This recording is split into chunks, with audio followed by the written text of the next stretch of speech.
Praise the lord. ఈరోజు వాక్య భాగం గలతీలకు రాసిన పత్రిక 2వ అధ్యాయం 20వ వచనం.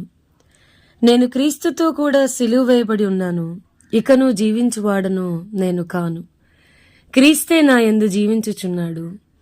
నేనిప్పుడు శరీరమందు జీవించుచున్న జీవితము నన్ను ప్రేమించి నా కొరకు తను తాను అప్పగించుకొనిన దేవుని కుమారుని యందలి విశ్వాసం వలన జీవించుచున్నాను. ఈరోజు ఈ వాక్య భాగం ద్వారా దేవుడు మనతో మాట్లాడుతున్నారు. ఈ గలతీలకు రాసిన పత్రిక 2వ అధ్యాయం 20వ వచనం మనం చూస్తే గనక అపోస్తులుడైన పౌలు గారు చెప్తా ఉన్నారు, నేను క్రీస్తుతో కూడా సిలువ వేయబడ్డాను, ఇక జీవించేది నేను కాదు, క్రీస్తే నా యందు జీవిస్తా ఉన్నాడు. నేను ఇప్పుడు ఏదైతే జీవిస్తున్నానో అది నన్ను ప్రేమించి నా కొరకు తను తాను అప్పగించుకొనిన దేవుని కుమారుని యందలి విశ్వాసం వలన జీవించుచున్నాను. వర్స్ 21లో అంటా ఉన్నారు, నేను దేవుని కృపను నిరర్ధకము చేయను. మన జీవితాల్లో వాక్యం వింటున్న ప్రియమైన వారులారా, మనకు కూడా క్రీస్తుతో పాటు సిలువేయబడాలి, క్రీస్తే మన యందు జీవించాలి.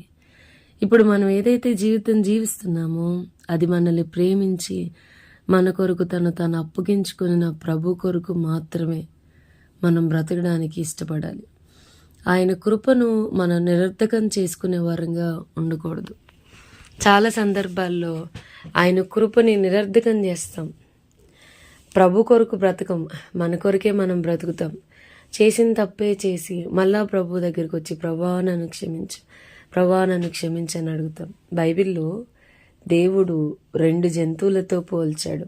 ఒకటి పంది, ఇంకొకటి కుక్క. కుక్క తాను కక్కిన వాంతికి తిరుగుద్దంట. పంది ఎంత శుభ్రం చేసినా మరలా బురదలో దొర్లుద్దంట. క్రైస్తవులంగా మనం అలా ఉండకూడదండి. ఒకసారి దేవుడు మనకి వద్దు అని తన వాక్యం ద్వారా మాట్లాడితే మరలా విడిచిపెట్టిన పాపం వైపుకి మనం తిరగకూడదు. దేవుని సహాయాన్ని మనం పొందుకోవాలి. ప్రతిరోజు ఆయన మీద ఆధారపడాలి. ఆయన కృపను నిరర్ధకం చేసుకోకూడదు. చేసిన తప్పే చేసి మరలా ప్రభా నన్ను క్షమించు అని అడగకూడదు. అలా అడగకుండా ఉండడానికి ప్రభు మనకి సహాయం చేయాలి. మనం చూస్తే చాలామందిని మిషనరీస్గా చేసిన వచనం ఇది, I have die for you what you have done for మీ.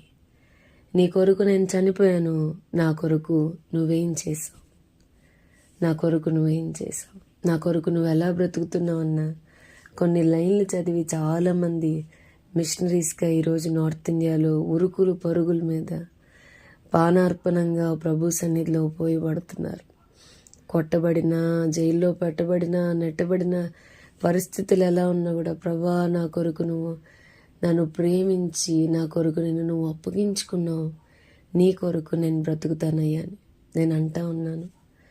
మనం మిషనరీస్గా యూ కాంట్ గో దేర్. నువ్వు మిషనరీగా వెళ్ళలేవు. You can't preach. అక్కడికి వెళ్ళి ఎక్కడైతే సువార్త చేరలేదో, సువార్త అందలేదో అక్కడ వాక్యాన్ని బోధించను లేవు. But at least live for Christ wherever you are. నువ్వు ఏ స్థలంలో నువ్వు ఉంటున్నావో ఆ స్థలంలో ప్రభు కొరకు బ్రతుకు, ప్రభు నిమిత్తం బ్రతుకు.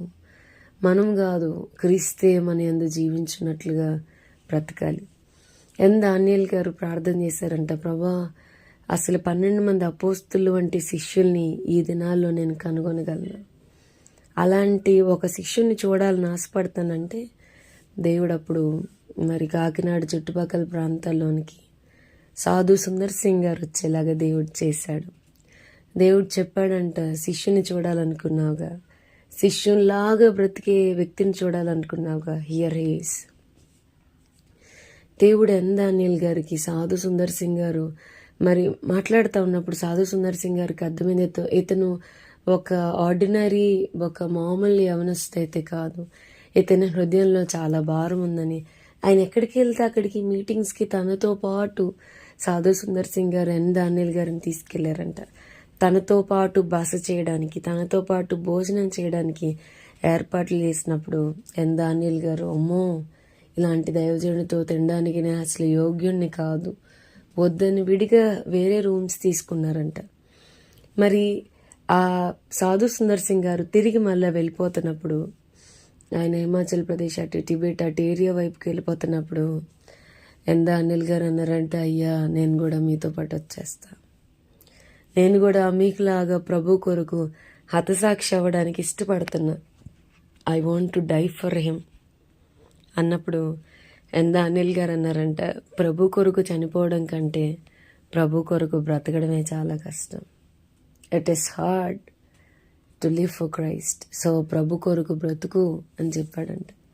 సో మనందరికీ కూడా సిలువ వేయబడిన అనుభవం, మనలో క్రీస్తే జీవించేటువంటి అనుభవం, మనల్ని ప్రేమించి మన కొరకు తాను అప్పగించుకున్న ప్రభు కొరకు బ్రతికేటువంటి జీవితం, ఆయన కృపను వ్యర్థం చేసుకోకుండా ఆయన కృపను ఉపయోగించుకునేటువంటి జీవితం ప్రభు మనందరికీ దయచేయను గాక. ప్రార్థన చేసుకుందాం. ప్రభా, ఈరోజు వాక్య భాగం ద్వారా మీరు మాతో మాట్లాడినందుకు వందనాలు. వాక్యం విన్న మా ప్రియులైన వారిని అందరినీ దీవించి ఆశీర్వదించమని యేసు నామం అడిగి వేడుకొంచున్నాం తండ్రి. Amen. God bless you and have a blessed day.